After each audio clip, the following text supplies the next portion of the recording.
ষষ্ঠ এবং সপ্তম শ্রেণীর সকল শিক্ষার্থীদেরকে আন্তরিক শুভেচ্ছা অভিনন্দন।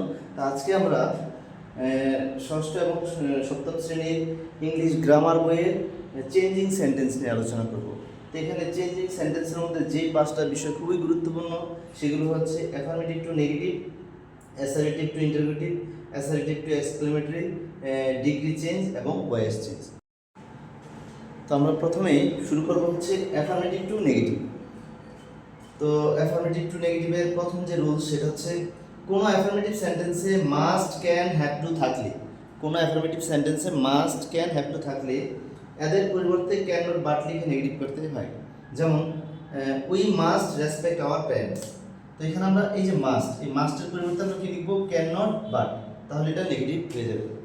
এবার দেখো হ্যাভ টু, হ্যাভ টুর পরিবর্তে আমরা কি লিখবো? Can not but.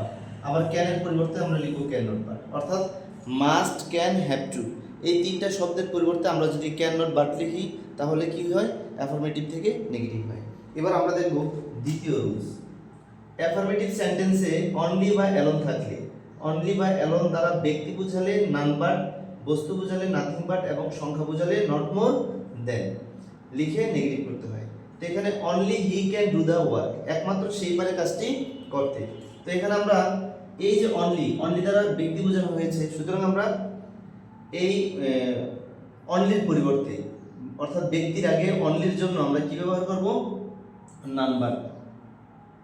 তাহলে কি দাঁড়ায়? None but he can do the work.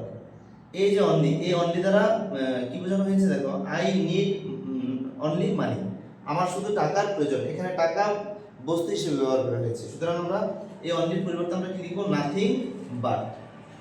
এই অনলির জন্য আমরা কি লিখব? Nothing but. she is only 12 years old, তার বয়স মাত্র 12 বছর। তো এখানে দেখো she is not more than 12 years old।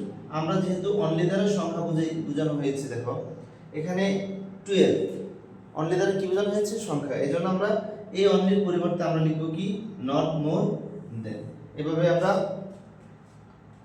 Only এবং অ্যালোন দ্বারা যদি কোনো ব্যক্তি বোঝায় তাহলে লিখবো নান বাট, বস্তু বোঝালে নাথিং বাট এবং সংখ্যা বোঝালে নট মোর দেন লিখে আমরা নেগেটিভ করব। তো ধন্যবাদ সবাইকে।